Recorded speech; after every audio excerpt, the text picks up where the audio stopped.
What is the number one question I get as a real estate agent? It's always, Anthony, I want to purchase a home.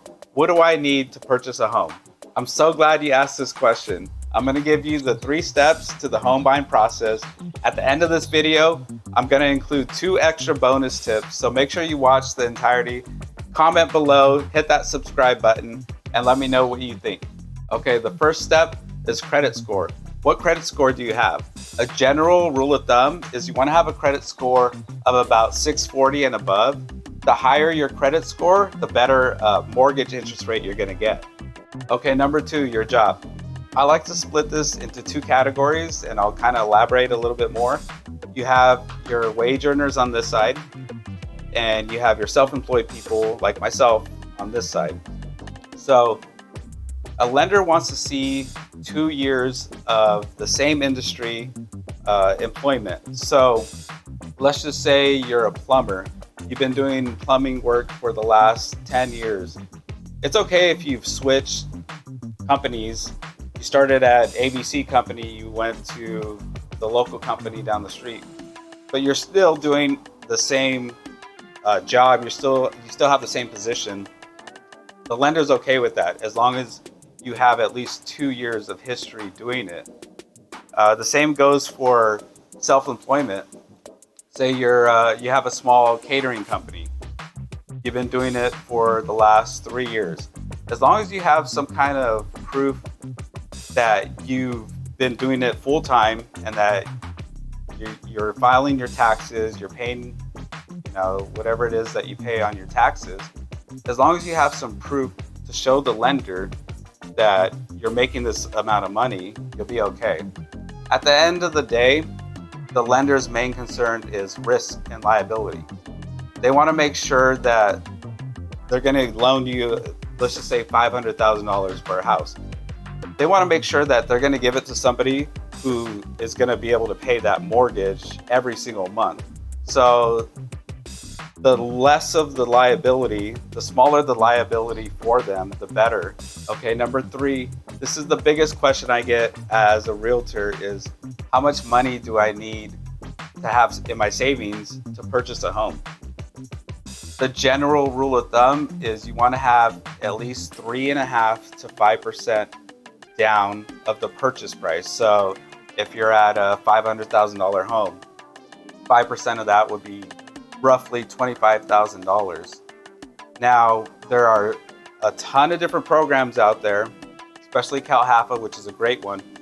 And they do offer down payment assistance and closing cost assistance if you qualify, if your income is within their thresholds.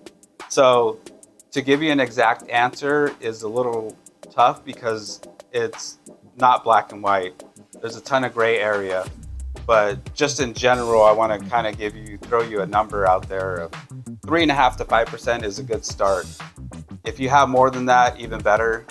I think a lot of people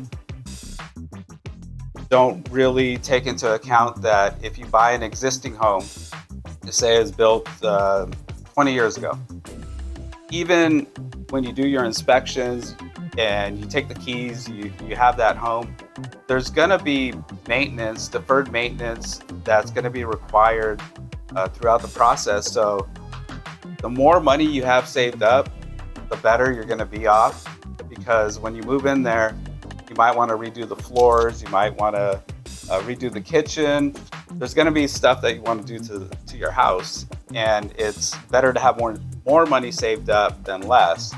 So I just wanted to kind of give you an idea of how much you should have, hopefully, for the down payment and closing costs. The down payment is about 3.5% for FHA, plus about 1% of the purchase price for closing. So I just rounded up to 5%.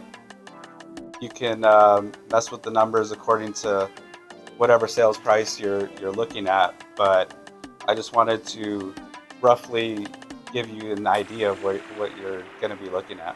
Congratulations, you made it this far in the video. I'm going to leave you with 2 helpful bonus tips. So this is your first home. You're trying to get your foot in the door to home ownership. Understand that this probably isn't going to have every single feature that you want in a home. I tell my buyers, write down 2 of the top most important things that you want in a home. It could be square footage, it could be the amount of bedrooms, it could be bathrooms, it could be lot size, it could be RV parking, it could be all these different things.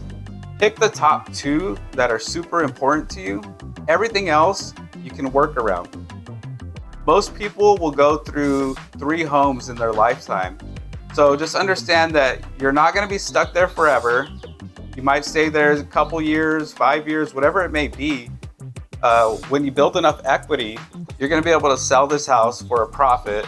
You're going to be able to use that equity to go to that next home. And that next one, then you can start pinpointing and figuring out what are the top things that you really want in this next home. All right, you made it. Last one, bonus tip. Out here in this area, Menifee, Marietta, Temecula, Winchester, a lot of homes that were built within the last 20, 25 years or so have additional Mello-Roos tax. And that could be a deal breaker if you're looking for a home, you're running the calculations online, but you're not taking into account the higher property taxes. So make sure you hire a full-time professional realtor who's experienced and will be able to answer those questions for you, because your taxes could be almost double without you even knowing. So make sure that you do your due diligence. Make sure your realtor and your lender are both knowledgeable on what they're doing to help you. Thank you guys so much for watching my video. I hope I shed some light and helped you guys out on the home buying purchase. If you have any questions or comments, leave them below. Make sure you hit that subscribe button because I'll be producing more and more informative videos for you guys. So thank you so much again. Hope you guys have a great day.